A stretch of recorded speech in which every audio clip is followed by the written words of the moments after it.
नमस्कार प्रेक्षकांनो, मालिकेच्या आजच्या भागामध्ये आपल्याला पाहायला मिळणार आहे की तुळजा सूर्या सर्वजण जाम खुश झालेले आहेत. फायनली त्यांचं घर हे आता त्या सावकाराच्या तावडीतून सुटलेलं आहे. तेव्हा मामा म्हणत असतात की काय रे सूर्या, हे कसं झालं, पैसे कुठे मिळाले? तेव्हा सूर्या म्हणतो की मामा कसं झालं माहिती आहे का, आपलं काखेत कळसा आणि गावाला वळसा, असं मामाला सूर्या सांगत असतो. पैसे आहे ना आपल्या घरातच सापडले. सगळेजण म्हणू लागतात घरातच सापडले म्हणजे काय, घरात कुठे सापडले पैसे, हा प्रश्न सगळ्यांना पडलेला असतो. सगळेजण बोलत असतात. तेव्हा मात्र सूर्या सांगत असतो की हो, पैसे आपल्या घरातच सापडलेले आहेत, आपल्या झाडाच्या तिथं. तेव्हा सगळेजण म्हणू लागतात पण कसं शक्य आहे, आम्ही तर पैसे तिथं पाहिलेले होते, असं सगळ्यांचं म्हणणं असतं. परंतु पैसे तर तिथं सापडलेले असतात. सूर्या म्हणत असतो हो ना, तेच तर कळत नाही आहे ना, नक्की काय प्रॉब्लेम झालेला होता. पण काही चिठ्ठ्या आल्या होत्या आणि त्यानंतर हे झालं. तेव्हा काजू कुड्या म्हणतात की जाऊ दे ना, हे सगळं काय आता बोलायची गरज आहे का, आपल्याला आपलं घर मिळालं आहे ना, बास, मग बाकी कोणत्या गोष्टींचा विचार करायची गरज नाही. इकडे सूर्याची आई पण खुश झालेली असते, कारण सूर्याही तेवढाच खुश झालेला आहे. घर सूर्याला मिळालेलं आहे. सगळं काय ते सूर्याच्या मनाप्रमाणे घडत आहे. मग आता पूजा करायची ठरलेली असते. काजू पुड्या दोघंही जाऊन मिठाई घेऊन येतात आणि राजू मात्र दारात रांगोळी काढत असते. इकडे आता पूजेची तयारी झालेली आहे. सगळेजण आत बोलवत असतात. मग काजू पुड्या म्हणत असतात की टेस्ट करत होतो ग, प्रसाद कसा आहे ते, असं तो सांगत असतो. आता इकडे सगळी पूजेची तयारी सुरू झालेली आहे. तुळजा आणि सूर्या दोघंही पूजेला बसलेले असतात.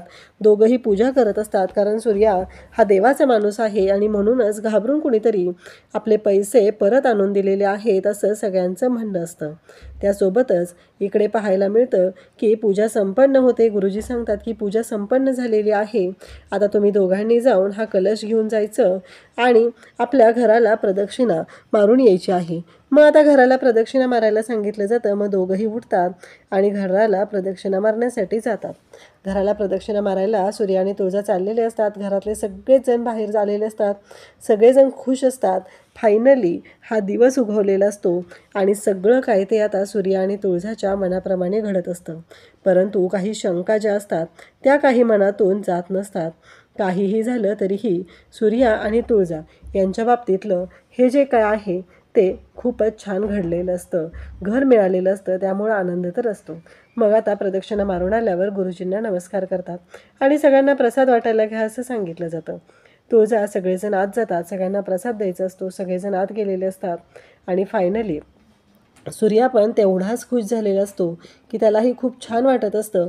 आणि मग सूर्या म्हणत असतो की मला काही नको आहे, माझ्या घरावरती कुठलंही संकट यायला नको आहे, माझी माणसं आनंदात राहिली पाहिजेत, एवढीच काय ते माझी इच्छा आहे, असं सूर्याचं म्हणणं असतं. तेवढ्या त्याची आई म्हणते की काळजी करू नको, तुझ्यावर माझा आशीर्वाद आहे, तुझ्या आईचा आशीर्वाद आहे, तुझी आई तुझ्यासोबत आहे, कुठलंही संकट आलं तर ती आधी स्वतःवर घेईल, पण ते तुझ्यापर्यंत पोहोचू देणार नाही, असं सूर्याची आई पाठीमागून आशीर्वाद देत असते.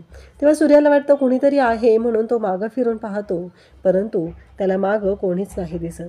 इकडे आपल्याला पाहायला मिळतं की कामिनी फोन करून वैतागलेली असते आणि कामिनी जी आहे ती आता येते आणि मग ती बोलत असते. आणि त्यासोबतच इकडे आपल्याला पाहायला मिळतं की कामिनी म्हणत असते कुठे रे तुझी, कुठे, कधीपासून मी तुला जिमी फोन करते आणि तू काय माझा फोनच नाही उचललेला, हे सगळं कामिनीचं बोलणं चाललेलं असतं. तेव्हा कामिनी म्हणत असते, कामिनीला तो म्हणत असतो की हो, ती सांगत असते पैसे चोरीला गेले. मग तो म्हणतो पोलीस कंप्लेंट करूया. ती म्हणते की डोक्यावर पडलाय का, पोलीस कंप्लेंट केली तर आपणच अडकेल ना त्याच्यामध्ये, मग पोलीस कंप्लेंट नाही करायची असं ठरलं जातं. आणि तेव्हा मात्र इकडे आता तिथे बाहेर धनू येते. त्यानंतर पाहायला मिळतं की आता तेजूने आंब्याचा शिरा बनवलेला असतो.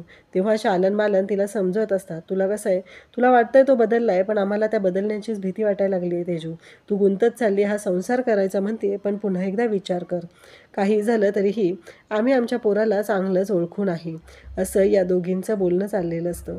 त्या तेजूला समजवत असतात. तेजू म्हणत असते की नाही, मला वाटते सगळं ठीक होणार आहे. आणि इकडे धनू बाहेर येते आणि जिमीला पाहते. धनू अंघोळ करून आलेले असते. तो म्हणत असतो तू माझ्या रूममध्ये काय करते. तेव्हा इकडे धनू म्हणते की तुझ्या कुठं रे, आपली रूम आहे ना, आता कसं योग सत्यनारायणाची पूजा राहिली आहे म्हणून राहिलं आहे, नाहीतर आपले दोघांना एकत्रच इथे, मला इथंच झोपावं लागणार आहे, असं ती बोलत असते. तेव्हा जिमीला म्हणत असते मला माहिती आहे तू माझ्या मागं पुढं काय करतोस ते. तेव्हा ती म्हणत असते तुला माझी काळजी वाटते ना, म्हणून कसं या घरात मी आले, मग या घरातलं मला माहीत नाही आहे किंवा या घरात हे घर माझ्यासाठी नवीन आहे, या सगळ्या गोष्टींची तुला काळजी वाटते ना रे जिम्मी माझे. तेव्हा तो म्हणत असतो की नाही तसं काही नाही आहे. मग ते म्हणते मग काळजी नव्हती वाटत तर पुण्याला कसं आलेलंस माझ्यासोबत. तेव्हा तो म्हणतो ते नानांनी सांगितलं होतं. मग तेव्हा ती सांगते की मग नानी तर नाही म्हणलं होतं ना, असं म्हणत तिने त्याला मिठी मारते आणि तो मात्र तिला बाजूला करतो. तेवढ्यातच दरवाजा वाजतो. जिम दरवाजा उघड, जिम दरवाजा उघड म्हणून नानी बाहेरून हाका मारत असते. आता मात्र दोघांना टेन्शन आलेलं असतं. जिमला मात्र सगळ्यात जास्त टेन्शन आलेलं असतं. नानीला आता काय उत्तर द्यायचं हा मोठा प्रश्न त्याच्या पुढे असतो. काहीही झालं तरीही आई जेव्हा आपल्याला दोघांना एकत्र पाहील त्या गोष्टीचं टेन्शन मात्र त्याला जास्त आलेलं असतं. आणि मग तो दरवाजा उघडतो तर नानी तिथून पाहतच असते. हे दोघं एकत्र कसे, हा प्रश्न नानीला पडलेला असतो. नानी विचारत असते, म्हणत असते काय चाललंय हे, तुम्ही दोघं एकत्र काय करता इथं. तेव्हा जिम निघून जातो. त्याला नानी म्हणत असते दरवाजा उघडायला एवढा का उशीर झाला. आणि धनू मात्र इकडे लाजत असते. त्यानंतर आपल्याला पाहायला मिळतं की तुळजा गॅलरीत उभी असते, विचार करत असते. घर मिळालं, सगळं झालं, पण ते पैसे कुणी घेतले होते ही गोष्ट अजूनही तुळजाच्या डोक्यात तिला शांत बसू देत नसते. तेवढ्यात सूर्या तिथं आलेला असतो. सूर्या म्हणतो काय झालं तुळजा, कसला विचार करतेस तू.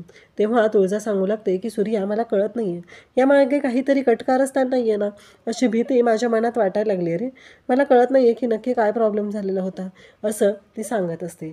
आणि त्याचवेळी सूर्या म्हणतो की जाऊ दे ना, झालं आहे ते सगळं व्यवस्थित झालं आहे. तेव्हा सूर्या म्हणतो इतक्या दिवसानंतर आपल्याला निवांत असा वेळ मिळालेला आहे. तेव्हा सूर्या म्हणतो की शांत हो, असं म्हणत त्याने तिला मिठीत घेतलेलं असतं. पण तुळजा म्हणत असते की या सगळ्याच्या मागे डॅडीच असणार आहेत. एकदा सोडून 2 वेळा झाले. एकदा धनुच्या लग्नाच्या वेळेस पण पैसे गेले आणि आता दुसऱ्यांदा गेलेले आहेत. आता पैसे परत आले, पण ती व्यक्ती कोण आहे. ती व्यक्तीने आपल्याला चिठ्ठ्या लिहून त्या पैशांपर्यंत का पोचवलं, त्या व्यक्तीला आपल्यासमोर का यायचं नाही, असे अनेक प्रश्न तुळजाला.